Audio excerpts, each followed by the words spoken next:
So we used to buy plantain chips at the store as a part of a healthy snack, but you can easily make them at home.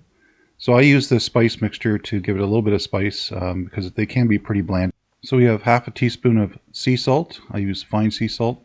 You can use table salt as well. Half a teaspoon of paprika, 1/8 of a teaspoon of curry, 1/8 of a teaspoon of sugar, 1/8 of a teaspoon of chili powder, and 2 tablespoons of sunflower oil. And 5 large plantains. They're a little bit bigger than bananas, but they have a thicker skin, so I'll show you the difference here.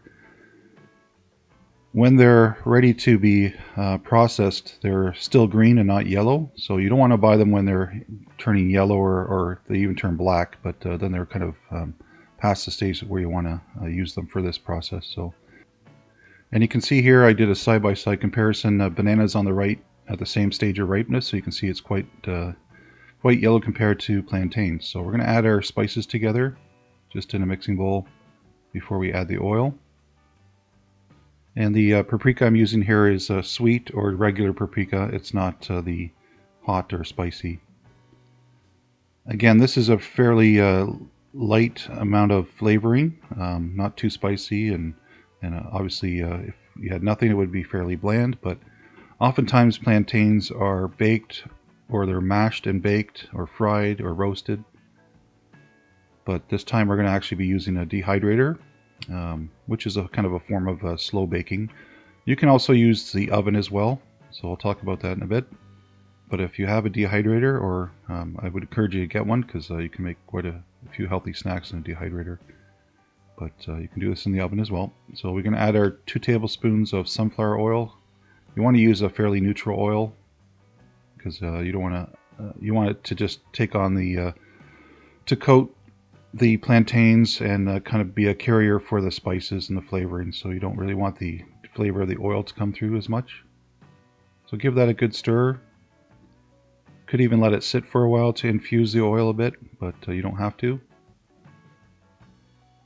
You don't want to go too heavy on the oil either because you're dehydrating, and if you heavily coat everything in oil, it's going to take longer and it may not do a great job of dehydrating. So you're just doing a very light coating of oil. So peeling them is a bit of a trick because there's such a thick skin on them. So you take the ends off and then you kind of make a shallow cut on either side. You don't want to go too deep because then you're cutting into the actual plantain, and when you make slices it's going to have a little slice in each piece, and then it might come apart on you. So you want to run your thumb down the side there and it comes off fairly easily. But if you don't do these 2 slices, it's a real challenge to get at least it was a challenge for me to get the peel off. So I always run a knife, a paring knife down kind of the spine of the front and back, and then just put your thumb down behind the peel and just push.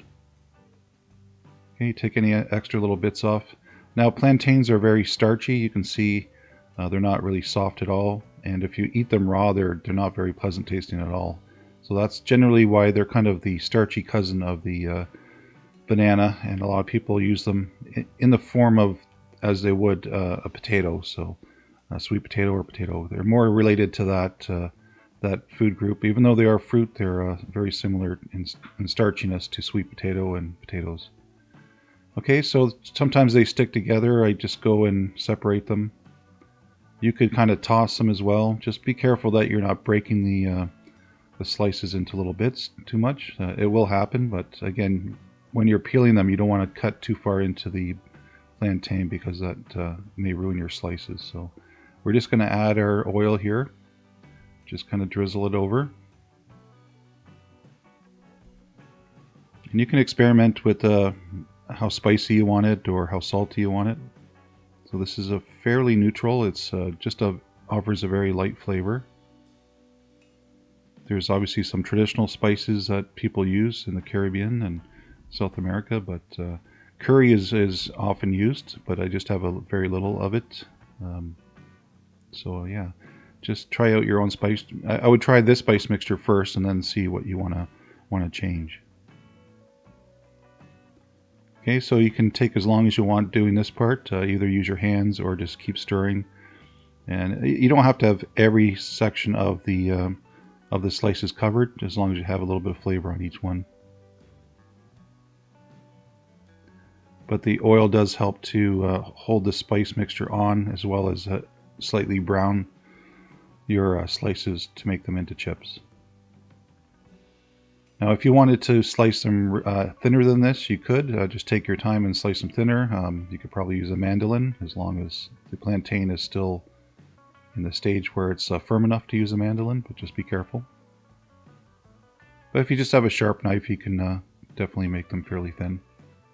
So this is kind of the tedious part of actually laying them out on the dehydrator trays, but it doesn't take too long, maybe 5 or 10 minutes. And I did 5 large plantains, so that filled up 10 trays.